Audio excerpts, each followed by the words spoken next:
Odo, pwede na sa 6,000 RPM.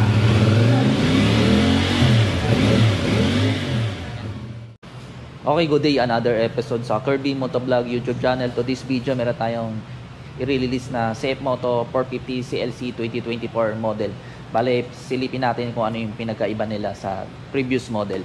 Available to siya cash and financing. Pwede tayo mag-online application through Facebook page natin na Kirby Motovlog, and meron tayong Viber na 0995-728-0654. Globe number to. For inquiries, PM nyo lang ako dyan, guys.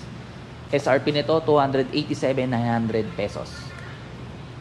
Pinakamababang down payment nito is 20% based on SRP.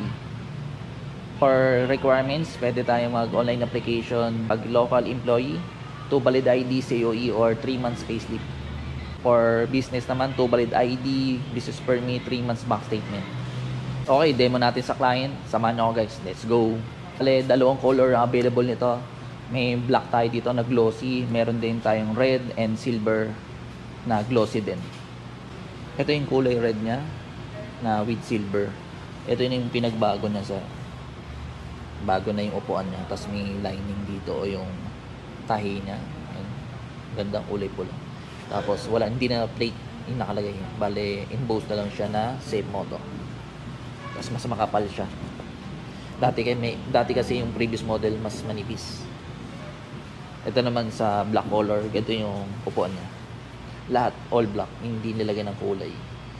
Yung may kulay pula lang is lining dito sa color red na with silver.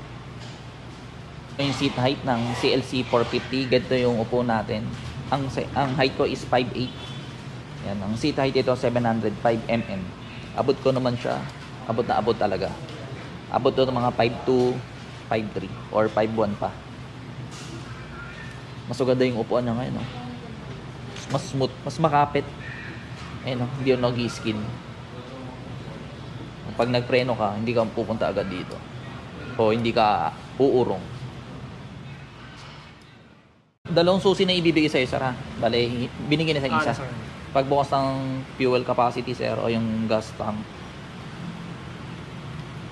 Ganyan, sir. Tapos, 12 liter, sir. Ang capacity. 95 octane, sir. Nakalagay naman. Pagbalik, sir, ganito lang. Yan. Ito, sir. Ito yung sa ignition. Yan. Tapos dito sa kabila yung lock ng motor. O yung manibela.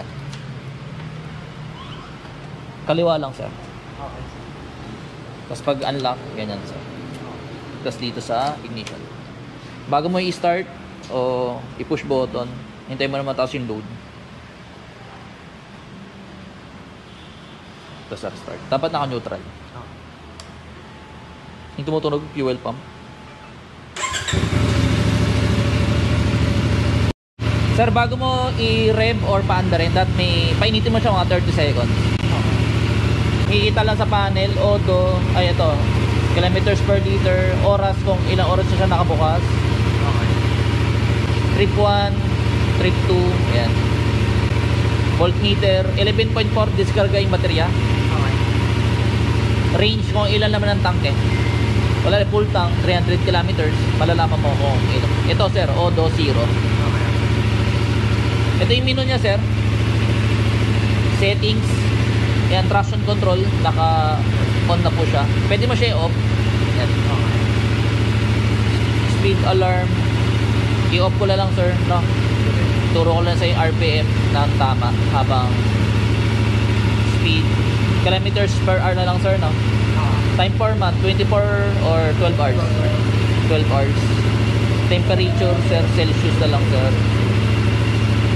Connection, may Bluetooth din to, sir, ha? Ito yung Bluetooth, pangalan ng Bluetooth.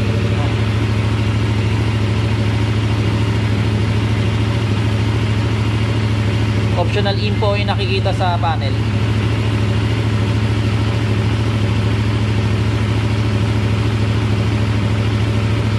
Ayun, sir, pwede naman mamili. Ang pinili ko na lang yung auto, sir, o voltage na lang, sir. Voltage, parang iba spelling na lang. Auto na lang. Auto na lang, sir, gusto mo?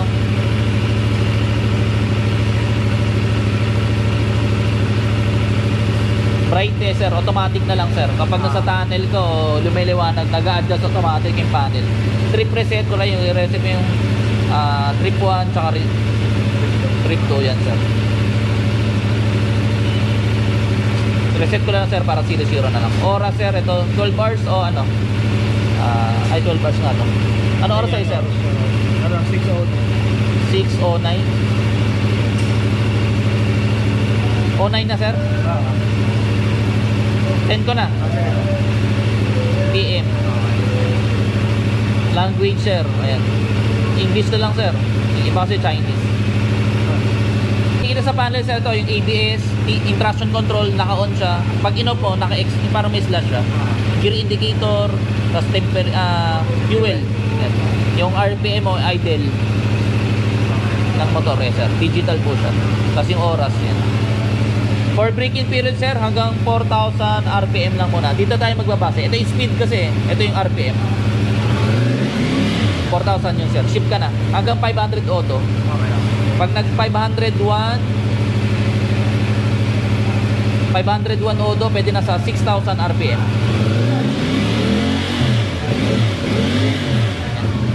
Hanggang 1,000. Pag naka 1,000 auto, pwede na sumagad ng RPM. Any speed, walang problema. Sa RPM tayo magbabase ng braking period mo. First insure mo sir, 1,000 auto or 1 month. Free yung service, pero yung oil binibili. Bali, ang oil capacity na yan, 2.5 liters. Kasama na yung pagpalit ng oil filter. Meron din tong kulay green, kung hindi ako nagkakamali. May level lang sir, hindi mo kailangan punuin. Full tsaka low lang. Tapos pwede ka magpalagyan ng radiator cover, no? Hintayin natin mag-bossing cool radiator fan.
Sample sir, naka-size na, tapos first gear ka, mamamatay sir, for safety.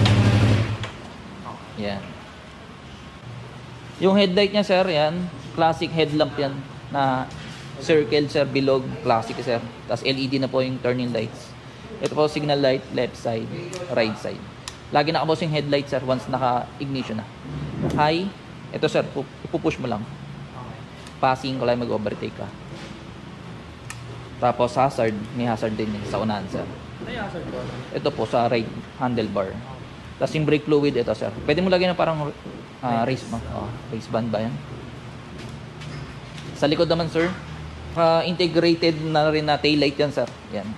Halo na sir. Yan. Signal light, right side, left side. Hazard, yan sir. Tapos naka EBS yan sir harap at likod.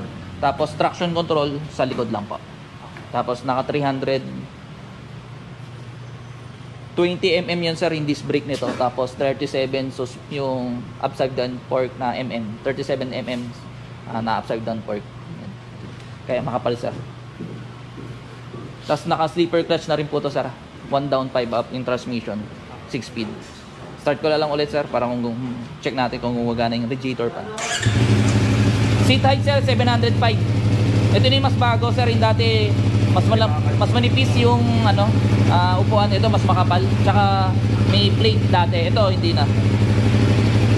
So ganda yung gawa ngayon sir compare sa dati. Tapos naka ano yan, dual chamber exhaust. Kaya ganyan po yung tunog.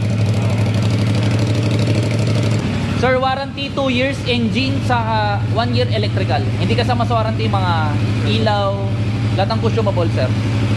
Ngayon sir, nagbukas yung pan.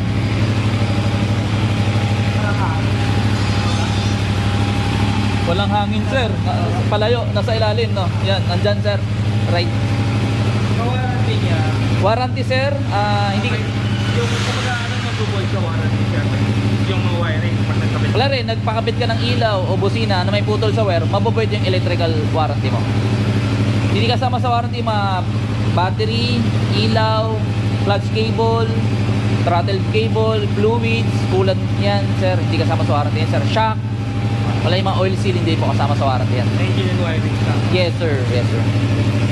Kung magpapalit ka ng muffler, 3,000 auto. 3,000. Ngayon, sir, namatay ng radiator fan, pwede man napatay yung makina.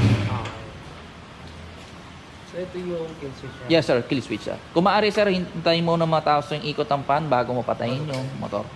Sir, 3K odo bago magpalit ang muffler. Sir, warranty, sir, medyo maliwanag naman, no? 2 years engine, tsaka 1 year electrical. Maganda na yung tunog nito. Yes, sir. Kung gusto mo lang magpalit lang ng konti, mas malakas pa. Tapos belt drive to. Sa change oil, 1 month or 1,000. Free yung service, pero yung oil binibili. Pero yung oil filter, binibili din po yun. Dito na yan. Opo. 6 coupon po yung libre mo for safe moto. Labor is yung free, pero yung oil filter. 2.5, bale, 3 litro. So, bigla ko dito, may dala ako ng... Pwede naman, sir. Pero ang ginagamit dito namin is Liquimoli. May 700 pesos, saka 800 plus.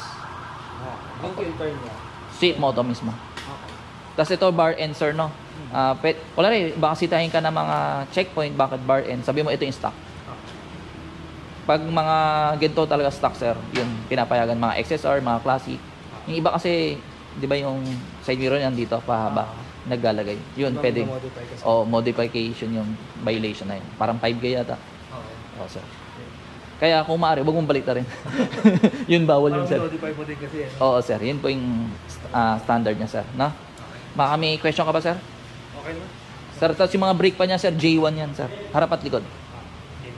Tapos tubeless yung gulong.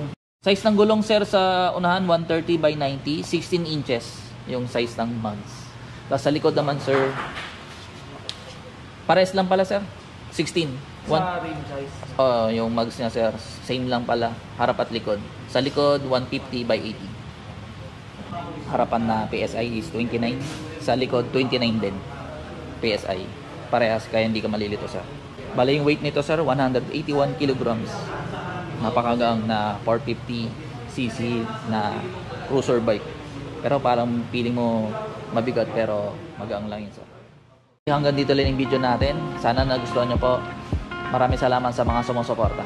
See you soon. Bye-bye!